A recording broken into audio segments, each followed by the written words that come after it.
What do you do when Facebook ads say you have 25 sales, but your shopping cart and your bank account say you have 5 sales? Look, this is a very common problem for people running Facebook ads. In this video, I'm going to explain what's going on and how to fix your Facebook ad tracking.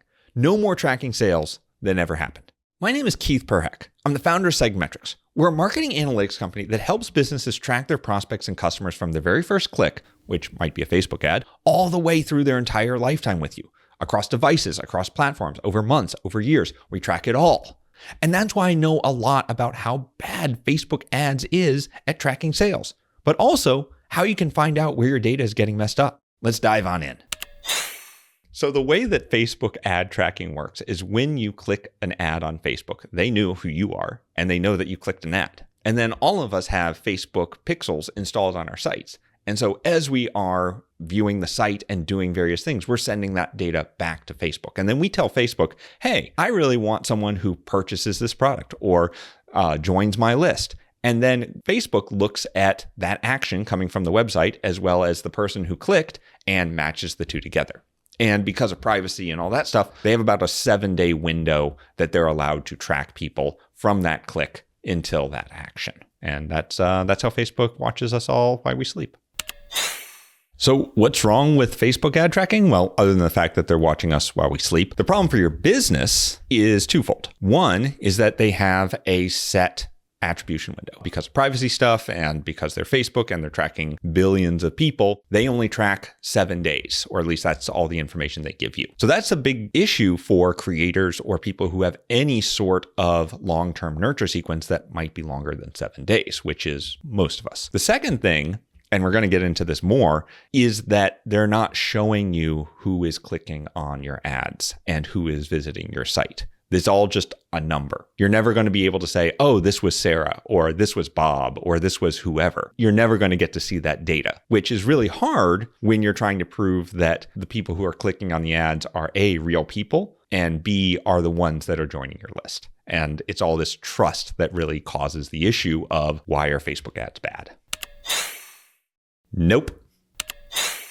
You can trust how much you're spending, and really that's about it. You're going to have things like clicks, and you just have to take their word for it. You're going to have things like view impressions. You're going to have to take your word for it. There really is no way for you to check the homework of Facebook when they are reporting on this stuff. If they were accurate in everything else, if they were able to show, okay, this is how many people we got on the site, this is how many leads we got, this is how much revenue we had, then we would trust those numbers more. But the fact that those other numbers are so different from reality is really, it puts a lot of doubt onto the other numbers that they show. There have been multiple court cases, there have been multiple litigations and lawsuits and everything about all of this because it's a big, big business and Facebook's making a lot of money and a lot of companies make a lot of money. And whenever that much money is involved, there's always going to be shenanigans on both sides. So I don't think you can really trust any Facebook numbers wholeheartedly.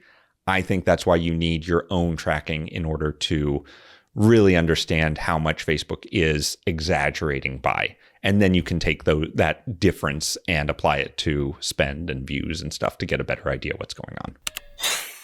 I don't think there is good and bad in ads tracking. I think it's closer to reality or further from reality is really the two metrics that we're going to be looking at. And the way that you start to notice that something is off is by measuring it against the number of people that are on your list or joining your list or making purchases. So the very obvious way is to have a page or a opt-in magnet or something where only people from Facebook are going to, and then measuring the difference in what Facebook is saying their numbers are versus what your numbers are saying. And then if those are accurate, try it with 2 spaces. So you have Google ads and Facebook ads both going to the same page and seeing what those 2 systems report on differently. And usually when you see multiple traffic sources going to a single page, both traffic sources are going to try to take credit for it. And that's where you start to see really that overlap. If you're only using Facebook ads, you're probably going to be semi-accurate. If you're using Facebook ads together with Google ads or Twitter ads or social media or YouTube or anything or any of the other systems we use, that's when the data really gets muddled and Facebook starts taking credit for things that they should not be taking credit for. The only way to really fix your Facebook ad tracking is to stop relying on those numbers. You have to use them for improving the ad quality. You have to use them for the tracking. Leave that all is, and then start tracking the actual lead source and the actual efficacy through another tool like SegMetrics. You can do it manually by tracking on lead forms. You can do it through other systems. You don't have to use SegMetrics, but we do make it easier. At the end of the day, you really need to have a second set of eyes on the data and to be able to compare. Because if you're just trusting that one company, if you're just trusting Facebook to give you the right answers, then you're probably not getting the right answers. Yeah, definitely. So you can add in the refer to where people are coming from, add it into a cookie or add it into the landing page that they're landing on in the opt-in form and track it that way. It is a lot of work. It is semi-technical, but it is definitely doable. Before we started SegMetrics, we were running a CRO agency, and that's what we did. We tracked where people came from, stuck it in a cookie, opted it into the form when they finally signed up a month later or whatever, hoped that the cookie was still there. And yeah, it works. It's pain in the butt, but it works. The issue on that is that you do that for one page, and then you got to do it for a second page and a third page and a fourth page and a fifth page.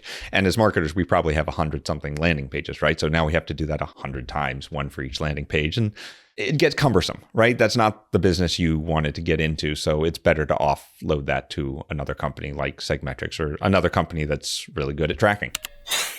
Honestly, not long at all. Fixing your Facebook ads tracking is as easy as seeing how many people actually join your list and how many of those actually purchase. So depending on the length of your nurture sequence, that many days. So I would probably give it about a month, maybe 2 weeks at the shortest to see what that difference is. But we start finding results in probably a month, 6 weeks at the absolute most. Nope. Keep them running. Facebook doesn't like it when you turn on or off ads or edit ads or look at ads sideways or anything. So just keep it running. And as you're trying new things, create a new campaign, new ad set, new everything, and then test that against the old and then slowly move your way through. Facebook ads, the easiest way to lose money is just to spend a bunch of money on a brand new campaign because they just do not like that at all. That's a big problem with any web-based ads is that they only see things that happen on the web. So if you have a purchase that happens on a sales call, or you have a recurring purchase where the revenue comes in every month, Facebook has no idea. It's really hard to send that data back. And so they have something called the conversion API. You've probably heard of it as offline conversions or conversion targeting or they have like 800 different names depending on the system. It's horrible. Anyways, what you really need is a system like SegMetrics, or I think Shopify has this, where from the back end, they are tracking who that person was from the pixel that came in, and then sends that revenue data and that lead data back when someone purchases further down the pipeline. Because Facebook can have up to 30 days tracking back to that initial click, and can even after that use what they call offline conversions to essentially throw purchases and throw information back into the Facebook system. And then they'll figure out, oh, this was actually Sarah, or this was actually Bob, or this was actually whoever, and tie that back to ads later on. And that just, it really kind of gives extra hints and extra information to the Facebook algorithm to be able to say, well, you couldn't see this because it wasn't online, but I promise these people who came in from these ads are actual customers and we should find more people like them. Final word of wisdom for you. When it comes to your marketing data, it's not just about trust. It's about transparency. It's about knowing your numbers. If you want to get the truth about your Facebook ad results, sign up for a 14-day free trial of SegMetrics. Links in the description. This is Keith, and I'll see you inside.